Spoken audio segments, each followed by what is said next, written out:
Good evening. Thank you for joining me tonight as we continue our journey with conscious discipline. This evening, we will focus our conversation on the power of attention and the skill of assertiveness. Joining me this evening for this conversation is Mr. Ricky Powers, who is a youth development specialist here in the South Euclid-Lyndhurst School District. Welcome, Mr. Powers. I am honored to be here, and thank you so much, Ms. Bussey. I am pleased that you continue to join me on this journey. No doubt, no doubt. So before we begin, I do want to take this opportunity to review what we have covered in previous workshops. As you may recall, in our first session, we discussed the three core components of conscious discipline and the brain states. The three core components consist of safety, connection, and problem solving.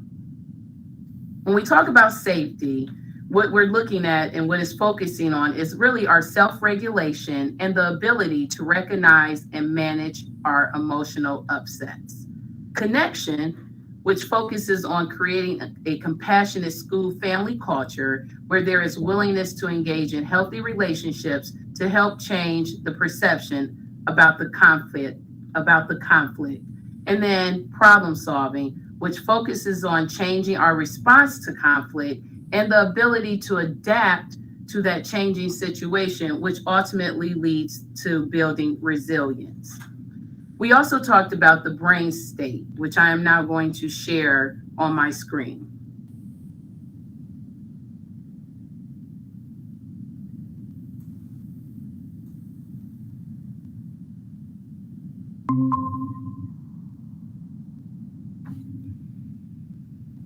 Oh yeah, I remember that. Right. So in the brain state, if you can recall, it talked about the survival state, it talked about the emotional state, and it talked about the executive state, and the different ways in which our brain tells us or helps us to function depending on what state that we currently are in. So what do you remember about this, Mr. Powers? Well, I tell you what, can you make that bigger? Well, let me see. Maybe I can, Mr. Powers. I wish I could see it. I can't see it at all. Is it bigger now? There we go. All right. Yeah, I remember, it's funny because I remember like the survival state, because, that's what most of us are in when we're upset and we're just going in on our child or whoever. And then the emotional state is, how we feel at the time. And, the executive state is where we want to be. So I'll let you go into it more in depth. But this is good stuff. Yeah. So really, when we talk about that survival and that emotional state, we're really unconscious. Yeah.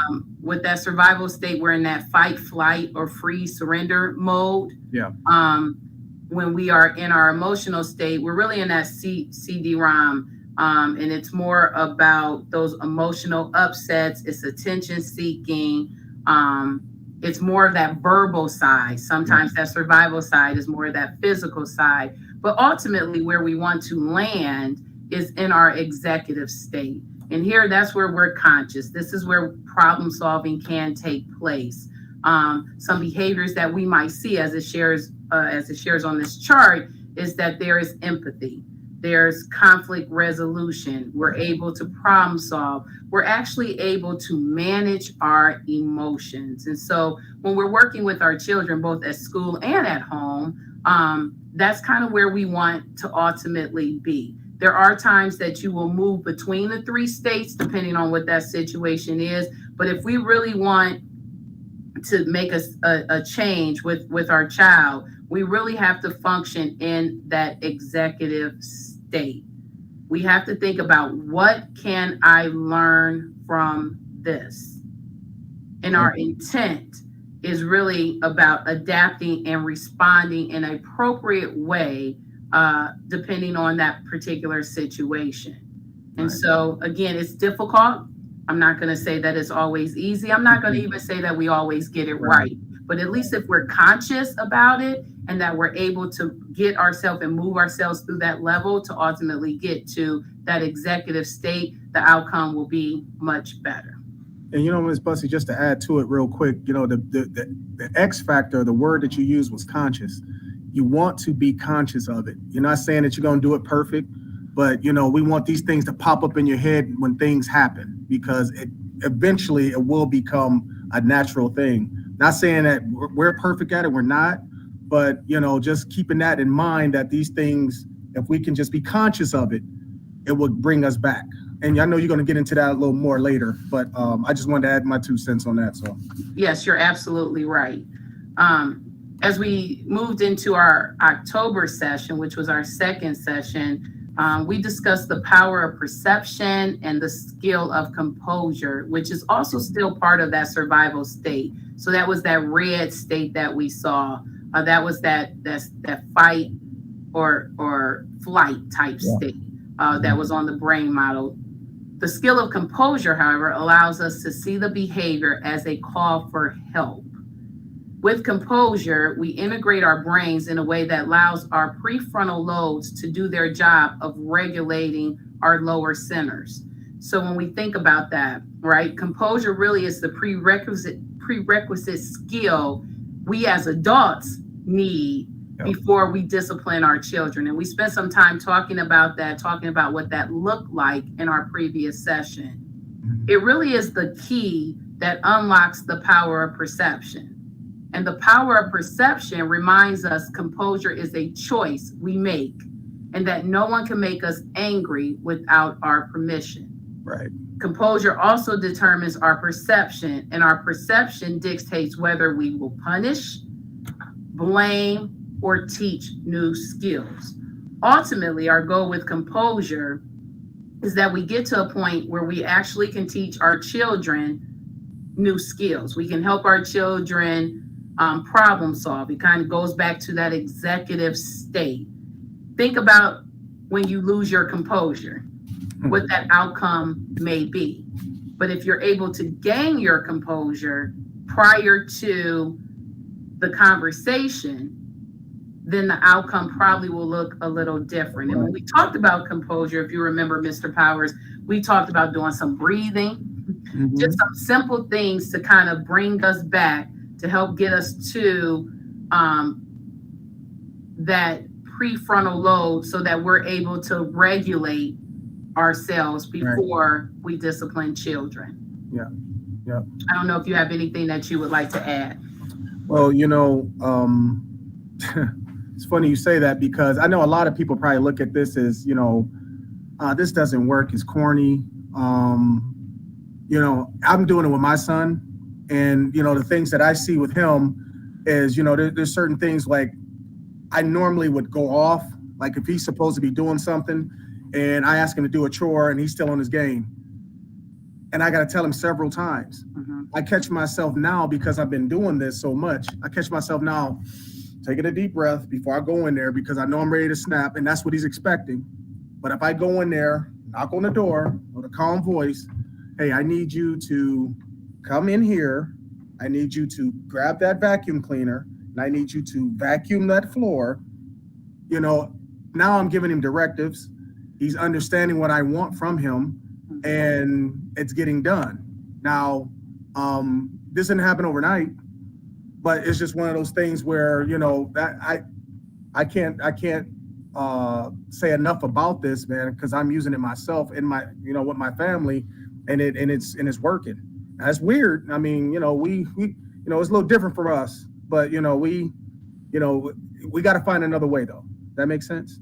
Yeah, it does. It does. I mean, I think with composure is something that we have to work at, because we're in tune to naturally react, and do as I say right now. And we're going to talk a little bit about that when we begin to talk about assertiveness. But yes, with that composure, it really is, as I shared before, that prerequisite skill that we need before we discipline children. Right. And there's a difference between, and we talked a little bit about this, discipline and punishment. Because with discipline, we are looking to change a behavior. Punishment doesn't always in that type of result. So, there's some key things in there. And again, with that power of perception reminds us that composure is a choice that we make, and that no one can make us angry without our permission. So if we get angry, that means we've allowed ourselves to do it. We can't blame anybody else. But Mr. Powers, tonight, our conversation will focus on assertiveness and how assertive communication helps us to create mental images by painting pictures of acceptable behavior. Right. Dr. Bailey, who is the guru behind conscious discipline, defines assertiveness as clear communication that focuses children's attention on what we want them to do. It really is essential for setting effective and respectful limits. And we're going to talk more about that. And what we have to remember when we're talking or we're practicing assertiveness is that we have to focus on what we want more of. And that kind of takes us to the power of attention and really why it matters. Again, going back to what we want them to do, what we focus on is going to be what a child will actually do. So let me give you two scenarios. And I'm going to share two scenarios with you. And then I'm going to ask you and our audience that is watching, what was the difference? Okay. So let's say that parent one has two children and they're at the table doing their homework and they become off task. Parent one asks, "What are you doing?" And his children looks at their parent blankly. Parent one then says, "What is our rule when doing our homework? You know better. Do you want me to separate you?" And then the parent walks away. Situation scenario number two. Parent has two children. They are at the table doing their homework and they become off task. Parent two walks over, and when the parent two walks over and calls them by name, they wait for eye contact and says, "Focus on your math. I want you to start by completing problems 3 through 5. I'm going to watch you get started so I know that you understand." As their children shifts their focus from each other back to their work, parent two then encourages them by saying, "There you go, you got it." Mr. Powers and our audience, what was the difference? Well, just it's amazing because I was parent number one and I'm working on being parent number two. All right. Parent number one focused their attention on what was wrong or not good enough. Parent number two focused their actions on actions needed to solve the problem and followed up with encouragement. So to me, and I know you're going to hit on this, Miss Bussy, but to me, parent number two was really clear on what they wanted. Parent number one is assuming that they get what they want. That makes sense? Yes, it does. I'll let you go ahead and do your thing. No, I mean, that's exactly it. I think I was even sharing, and I often use my own children because I am a parent, and I have a college student and a senior, and I can think back when I was parent number one, and I focused my attention on what was wrong or what they weren't doing good enough, versus focusing on the action that I needed them to do in order to get the result that I wanted. And so it kind of goes back to that concept of the power of attention, and focusing on what you want. What you focus on is what you're going to get more of. So, if you're saying to your child, "Don't hit," what they hear is "hit." And that's what they're going to continue. Opposite world, no doubt. To do, right? And so it's very interesting, So again, we have to focus our attention. If our attention is focused on the problem, it really will not be open to a solution. When we do learn to focus our attention on the outcome we desire, like in example number 2, to do their math problems, it will bring opportunities for that problem solving to occur. If our goal is to turn our attention to the behaviors that we really want, we must define our expectations for positive behaviors just as clearly. And so when we're really talking about assertiveness, we're really talking about being real clear and matter of fact about what we want our children to actually do. And really, when we talk about assertiveness, it's really what or how we teach others to treat us. How we teach our children that words have power, that we do not have to resort to any physical, that we can use our words, and that they do have power when we are being assertive.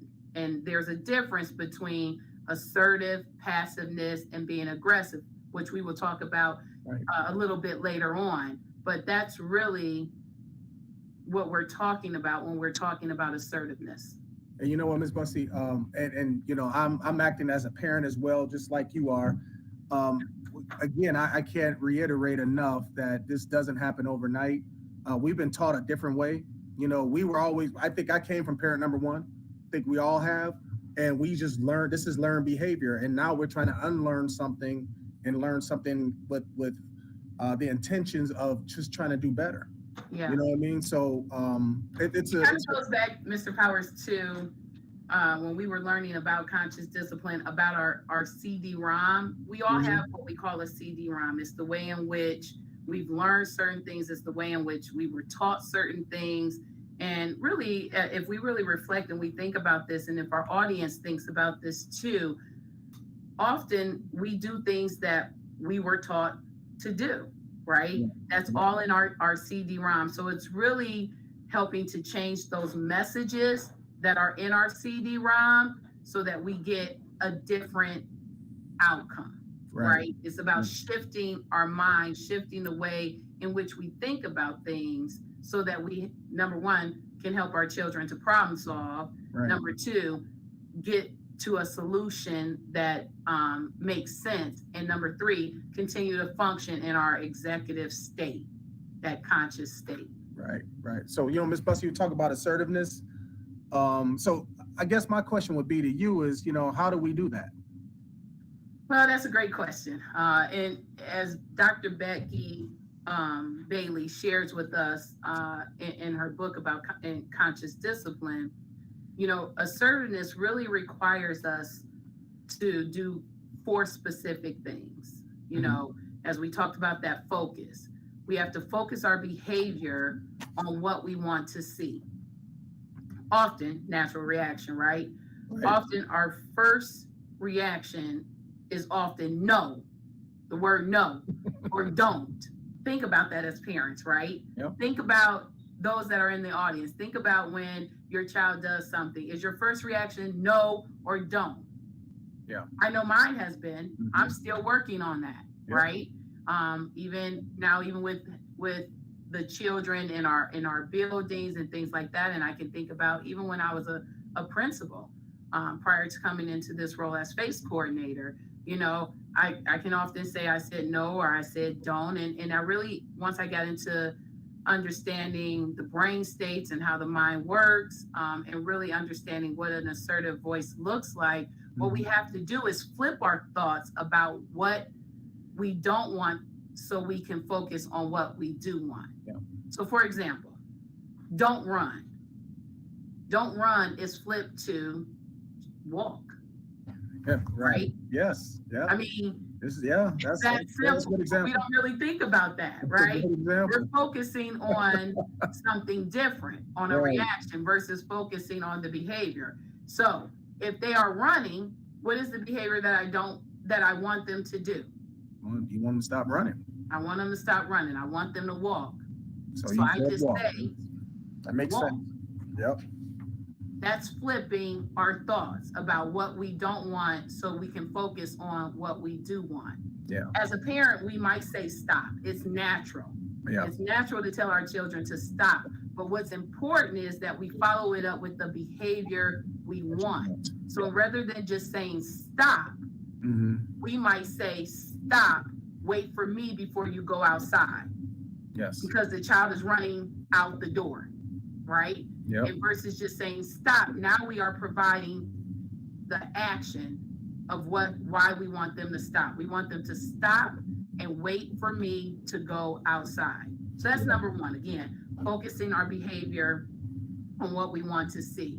Dr. Bailey also talks about we have to be intentional in helping our children to be successful. You know, often we might say the right words, but if our intent is to punish, this will shine through our body language. Yep. I agree. Right? Yes. 100%. I mean, think about body language and think about how powerful body language is, and body language speaks. So I might be saying one thing, but my body language is saying something totally different. Well, no doubt. No doubt. Yeah. And then we also have to think about our tone of voice. Yeah, very important. That really has no doubt. As an assertive voice, it is always clear, it's matter of fact, and it's calm. Again, tone of voice matters. Tone of voice matters, particularly when we start talking about a passive voice, an aggressive voice, or an assertive voice. An assertive voice is always clear. Yep. States exactly what you want to see. It's matter of fact. And we remain calm. And that calmness is really that executive state. It's that green state that we have talked about in previous sessions. It's that conscious state. And then lastly, we have to use descriptive language and motions that really clearly communicate the desired goal that we want. The clearer we are in our communication, the more likely that our child will comply. If they are confused, if our message is not clear, if we're not communicating our desired goal, then our child will probably be confused and probably will not comply. And we probably will not get the behavior that we truly want to see. Right. So when you think about, assertiveness, one way to kind of remember this process, Dr. Bailey speaks to something called name, verb, and paint. And so what she's saying is that you want to name. So you're going to make eye contact and you're going to say your child's name. Verb, you're going to state the action you want to see. Verb is an action. So you're going to state that action that you want to see. Then you're going to paint. And so paint is really using words or gestures to paint a picture of what you want to see. So let's say that, let me think of an example. Well, you know what? We worked on an example earlier, Ms. Bussey, and I know I use my son a lot. You use your son a lot, and you could kind of like walk me through it with the words, and I'll just give you what happened. Like I'll give you another perfect example. My son loves to play the game, but he didn't do his homework. So I say, I knock on the door. You see my hand gesture, knocking on the door. He opens the door. Say, Israel, I need you to get off the game. I need you to go to the kitchen table. I need you to sit down. I need you to get your computer out and get your homework for English out because I looked on Schoology and you were missing some things. And I need you to sit down and get that done. Yeah, so here you are. So you named it. You made eye contact. You enter your child's room. You made eye contact. You called him by name, Israel. Yep. You stated the action that you wanted him to see. You needed him to put the game away. Yep. You needed him to get his work. You needed him to get his Chromebook, and you pointed to those things. Yep. So you're painting now. You're using words and you're using gestures to kind of give him that visual of what it is that you need him to do. And then you're showing him and you're pointing. I need you to go to the table. Go over there. Yes. Over there. And sit down and get started on your work. So that's a prime example for a high schooler or any kid that has to do work. You know, another example, as I was thinking about it, is that if you want, let's say that you want your child to hold your hand, you would say for a younger kid, Kelly, hold my hand. And as you're saying that, right, you're going to extend your hand that you want the child to hold. Okay. So I named it. Yep. I told them the action I want them to hold my hand. And then using your other hand and stand next to me, you're pointing right next to you. So again, that's that name, that's that verb, and that's that painting. Right. Eye contact. You're connecting with your child.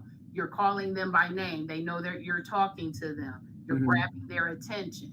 You're stating that action, the behavior that you want to see. So that's that assertiveness, being real clear. That clearness is really that verb. That's stating that action that you want to see. And then you're painting that picture. Right. Whatever that picture needs to be, whether it's the words and or gestures, right? And so again, that's name, verb, and paint. Okay. Now I do want to mention that, you know, as we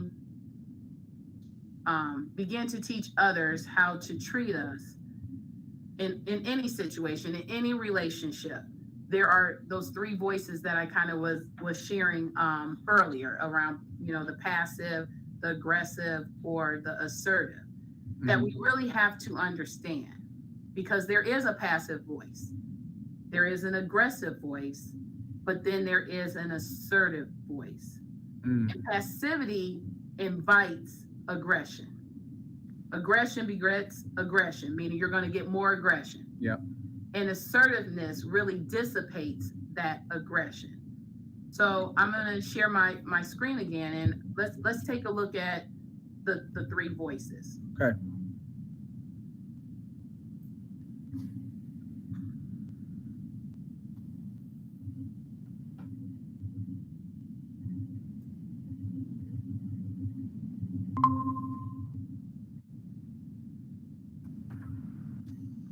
Okay. There we go. Okay. Well, I tell you what, you know, I see the overview of the three voices: the assertiveness. I'm sorry, assertive, passive, and aggressive. And what I'm going to do is I'm going to just go down the line and just kind of read what they all are. Sounds and then, good. Rusty, if you want to interject at any time, please do. Let's go with assertive first. The intent is clarity and success. The tone of assertive is no doubt. There's no doubt. The power is within, and the feelings owned with direct expression. So you want to explain that a little bit, Miss Bussy? Yeah. So really, again, it goes back to the conversation that we've been having all night with that whole ideal about assertiveness.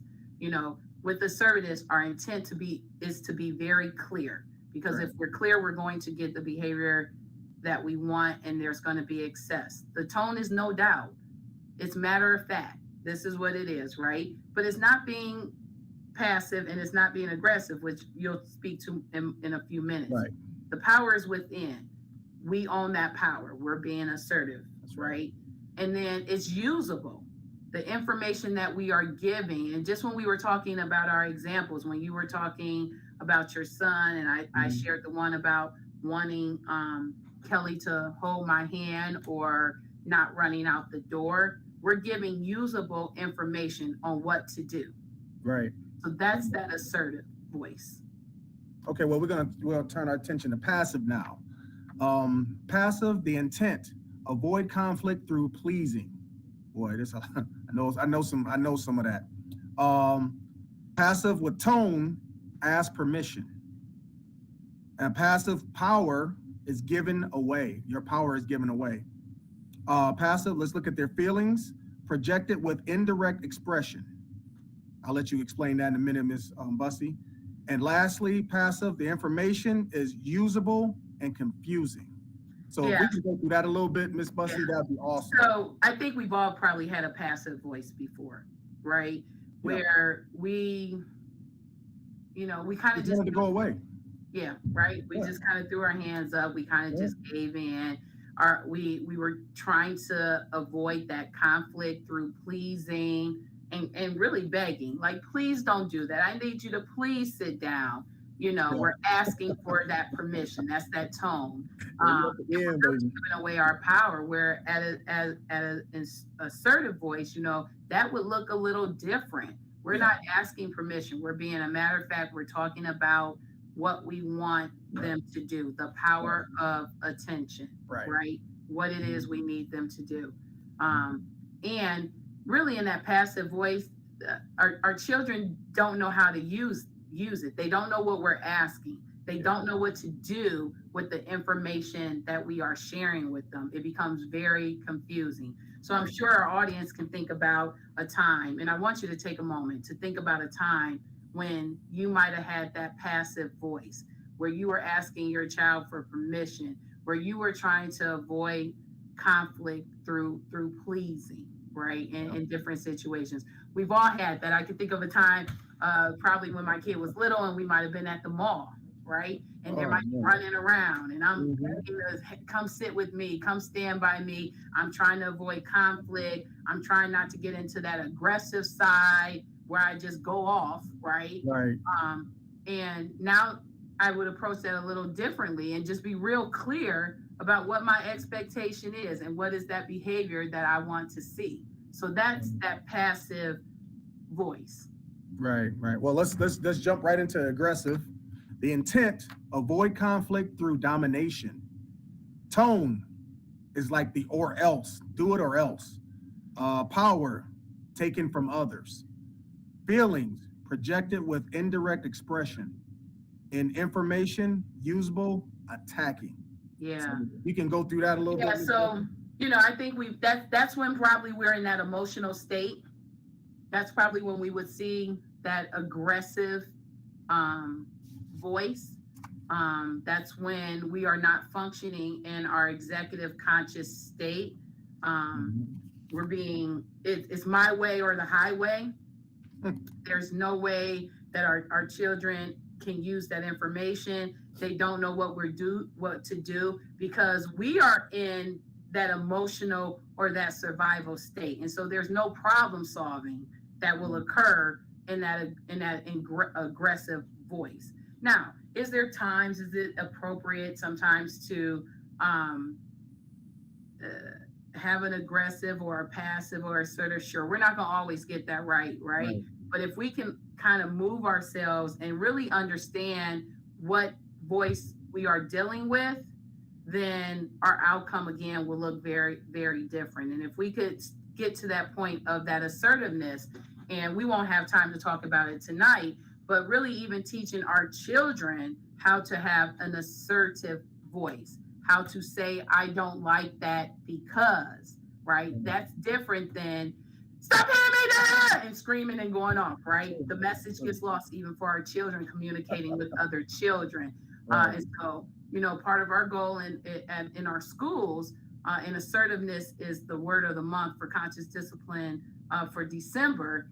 Our counselors and our teachers are really teaching our children how to have an assertive voice, but still set boundaries and not be rude about what they're asking from others. Right.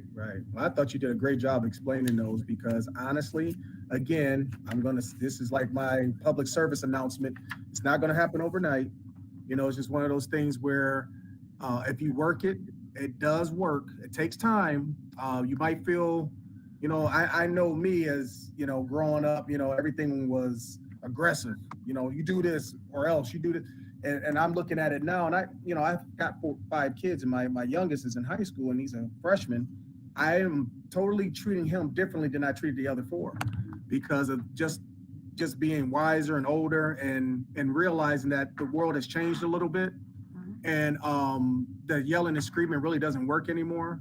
I mean, that's in everything. So I felt like it was, I had to find some other way to be able to communicate with my child because. I want to communicate with him. I want him to talk to me. You know what I mean? So I want to have that open door all the time and that trust factor. And it doesn't make you soft. It doesn't. It's one of those. It's just a different way of doing it. Again, like I said, and Miss Bussy will, I think she'll attest to this. We're living in a different type of world, and it's a computer age. These kids get information right now, right now. They don't have to wait for anything. We had to go to the library and get our information. So, it's just a different mindset, and in order to understand that mindset, you have to slow down. You got to take a deep breath. You got to hear what's being said. You know what I mean? And just try it a different way. There's nothing wrong with trying a different way. There's nothing wrong with it. And really, if we think about it, in conscious discipline, they talk about the clapper. And I wish I would have had one with me today. But, the clapper is just this. And sometimes when, we're not in our right state, and we might be trying to discipline our children, all they hear is this. They don't hear really the words that we are saying. And so really in closing, when we talk about that skill of assertiveness, we're really talking about that voice of no doubt. And so I'm going to share something that Dr. Bailey has shared with us before. So let me share my screen.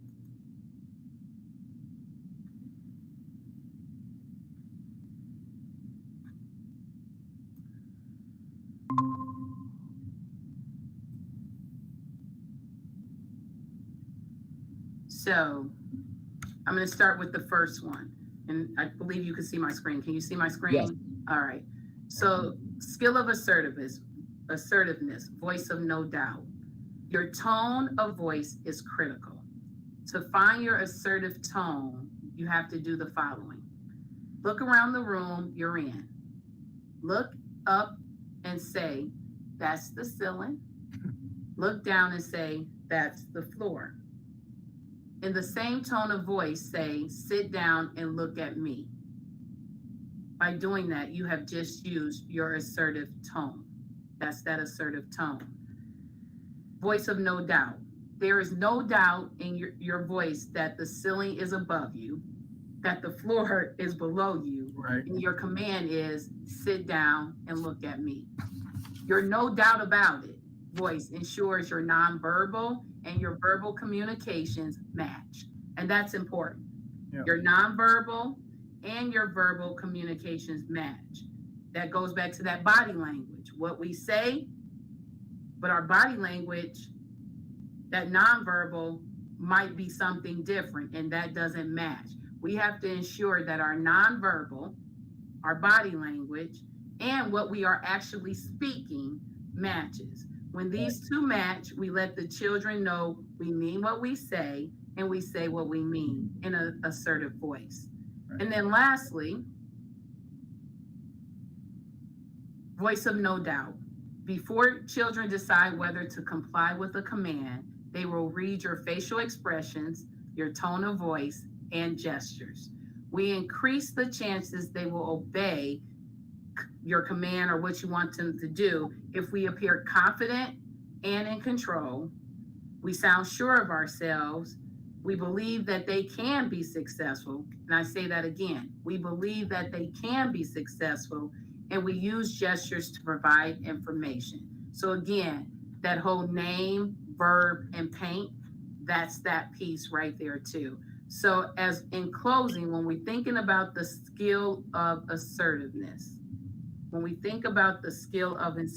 again, we're going back to what is the behavior, the desired behavior that we want to see. We have to speak it. Right. We have to be matter of fact. We have to have a certain tone. We have to paint pictures, and you can paint pictures for preschoolers. You can paint pictures for high schoolers. It doesn't matter. You can paint pictures for your spouses. There's all types of things that you can do to right. still be assertive without being aggressive, without having a negative tone to yourself. Because ultimately what we want when we have that assertive voice is that we want our child to comply to an expectation. We want them still to feel safe. If you're aggressive, your child's not going to feel safe. They're not going to know what's going on. They don't know what's coming next. But if you're a matter of fact and your nonverbal and your verbal matches, you're going to have a good outcome. So in closing, again, practice, think about some of these things, review this video in your spare time, but most importantly, remain in that executive state. Stay conscious to what you're doing. Practice the skill of assertiveness. And as Mr. Powers shared with our audience, it doesn't happen overnight. It takes time. All of these things build on one another. You have to have composure in order to be able to do the skill of assertiveness. It just all ties together. Right. Mr. Powers, anything else you would like to share this evening before we close? Ms. Bussey, you did an amazing job explaining. I hope the audience has a clearer picture of conscious discipline, the parts that we talked about today. And I would just say, hey, practice them, guys. You know, it's you're going to have plenty of opportunities. Trust me. We're about to have Christmas break here pretty soon, and I know you're going to have plenty of opportunities with the young ones and even the older ones. So, the big thing is I love the fact what you talked about, what Dr. Bailey talked about. You know, the ceilings up front, up top, the floors at the ground. So it's almost like it takes your attention off, but then it calms you down to be able to use that same tone with your child. So I think it's awesome. Thank you for letting me be a part of this. I'm honored. And that's it. I appreciate you. Thank you.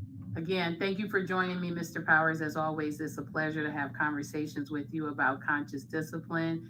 And for our families and audience that is watching, remember what Dr. Bailey says about assertiveness. It's clear communication that focuses on the children's attention on what we want them to do. Thank you again for joining us, and have a great evening. Thank you.